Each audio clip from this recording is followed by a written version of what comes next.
So under Chapter 5, we have assessment for students with exceptional needs. After watching this video, the viewer should be able to understand the essential legal mandates for educating students with special needs and how those mandates influence assessment.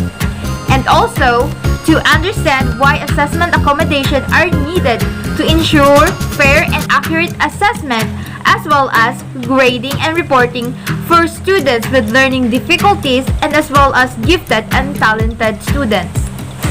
An assessment in special education is the process used to determine a child's special learning strength and needs and to determine whether or not a child is eligible for special education services. Assessment in special education is a process that involves collecting information about a student for purpose of making decision. Assessing students with learning disabilities can be challenging. Some students, such as those with ADHD and autism, struggle with testing situations and cannot remain at a long enough to make the test complete such as assessment. But assessments are important. They provide the child with an opportunity to demonstrate knowledge, skills, and understanding. It is common for students with exceptionalities to be taught in general education classroom. Teachers are responsible for gathering assessment information when a disability is suspected, informing special education eligibility decisions. Once special education services are in place, appropriate assessment accommodations are needed to ensure fairness and accuracy in gathering evidence of their learnings. For most learners with exceptionality, a paper and pencil test should be at the bottom of assessment strategies. There are at least 7 legal mandates presented on this assessment for students with exceptional needs. The following are... So let's talk about the legal mandates. In 1975, the Education for All Handicapped Children Act was passed. It provides FAPE for school-age individuals with special needs in the LRE. The Act was updated in 1990 as the Individuals with Disabilities Education Act or IDEA. Reauthorized in 1995. It requires states to establish procedure to ensure that students with special needs are educated to the maximum extent possible with students who are not disabled or LRE. The most common procedure for meeting this mandate has been to mainstream students with special needs. Later by the term inclusion has been used. By law, students can be removed from general classes only when the severity of disability prevents satisfactory instruction and learning progress. General classroom assessment procedures needs to be modified to ensure that these students are evaluated fairly. A provision of the law requires that a general education teacher become a member of a team for a student's IEP. The IEP is a written plan that serves as a legal document. General education teachers are responsible for adhering to regulations with students in inclusive education settings. Individual with Disability Education Act or the IDEA was reorganized in 2004.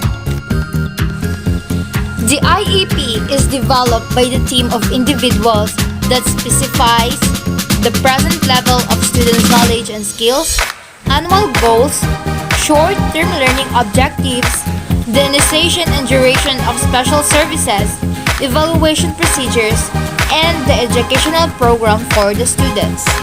There were 8 disabilities listed that were considered under the Special Education according to Individual with Disability Educational Act or the IDEA.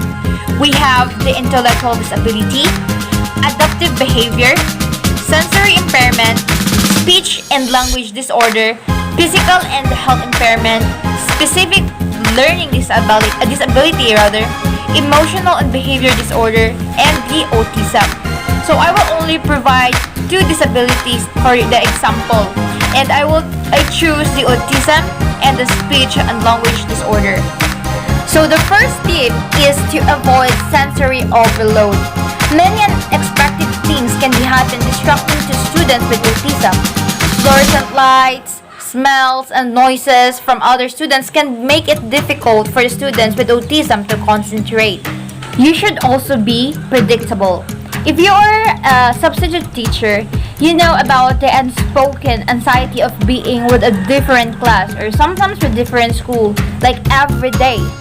Having predictability in classroom eases anxiety for students with autism and will help avoid distraction. Keep language concrete. Many individuals with autism have trouble in understanding figurative language and interpret it in a very concrete terms. This may serve as a great opportunity to teach figurative language and hidden meanings in certain terms. Directly teach social skills. The hidden curriculum may be too hidden for some individual with autism. There are certain things that may have to be explicit taught like analogies. Model appropriate social skills and discuss how our behavior can make others feel. Treat students as an individual. I'm sure this goes without saying, but I'm going to say it is important. This is to model patience, understanding, and respect when working in classroom with any special learners. Celebrate their success and don't sweat if it is some accommodations don't convert to what you are used to in the classroom. Keep in mind that some of these recommendations may be super sure helpful for some students while others may not need the same degrees of consideration. Autism can affect individuals differently. For the second example, we have the language and speech disorder. This can occur with others learning disorders that affects reading and writing. Children with language disorder may feel frustrated that they cannot understand others or make themselves understood, and they can act helpless, and sometimes withdraw. Every child is special. Regardless if he or she has disability or has not, one should have equal opportunity.